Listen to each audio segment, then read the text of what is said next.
issue is not whether he wanted to overthrow it, but did he believe that he won?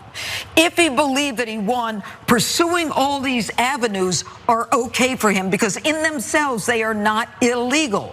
If you say, look, I need to find 11,000 votes, that's very different from saying, I need you to find me 11,000 votes somewhere. Oh my God. The shamelessness of it all.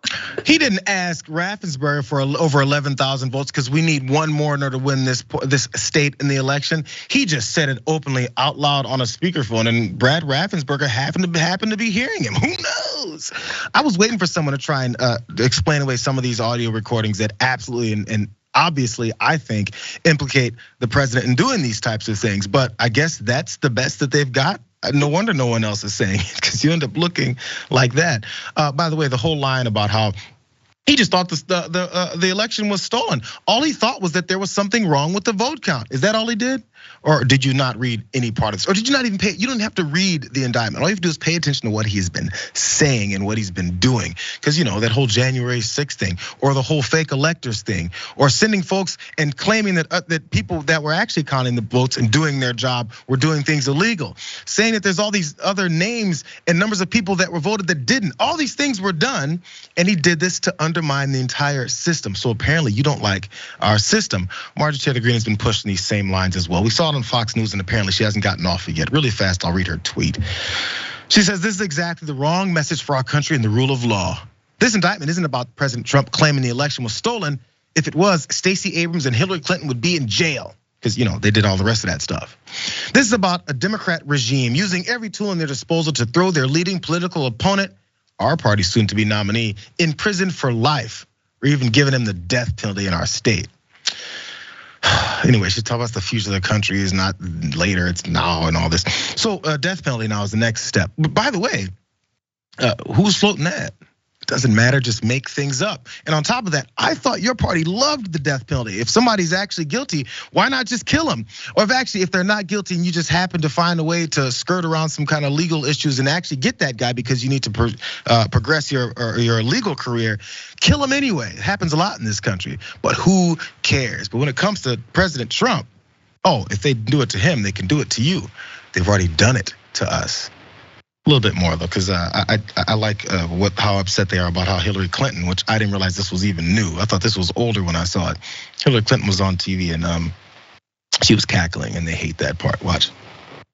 I don't know that anybody should be satisfied. This is a terrible moment for our country to have a former president accused of these terribly important crimes.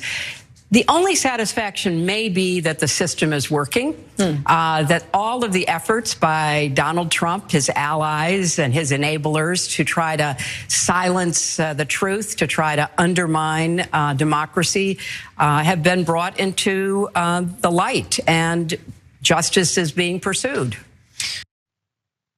A little smirk at the end is what they've noticed. Many folks on conservative media are very upset about her saying those very normal, obvious things because she was the target of the lock her up chants forever. And nobody's talking about how Hillary Clinton is my grandmother or aunt or anything like that I'm protecting. But when you actually see these charges pop up and things happen, maybe some accountability is due. How about get everybody that does things wrong? Can we maybe agree on that? Last thoughts here, Ray, before we take off from this break? Yeah, I'm no fan of Hillary Clinton, let's be honest. But if anyone deserves a laugh at this moment, and just that she happened to be on MSNBC at that time, because she wasn't there to talk about the indictments. She was there to talk about something else. And the news came out while she was on MSNBC. I'm sure someone in a back room coordinated that. Let's be honest. But I mean, I don't think that she would have been a fantastic president. I think we can all say beyond a shadow of a doubt that she would have been a significantly better president than Donald Trump. And if she had been president, or she probably still would be right now, and we would not be hearing the news of these indictments every day. But of course, Fox News has to be angry about something, so she's not allowed to smirk after they've been calling for her to be executed for not just the past 8 years, since she was not in any political office, just since she was the first lady. So silly. It's how it all works. Check out the Damage Report podcast each day, wherever you get your podcasts, whether Pocket Casts or Stitcher or iTunes. You can join me as I give you the news and stories you want, with a range of co-hosts and interview guests jumping in on the fun each day. Again, that's the Damage Report, wherever you get your podcasts. And if you get them at iTunes, don't forget to rate and review. Sometimes I'll read them live on the show.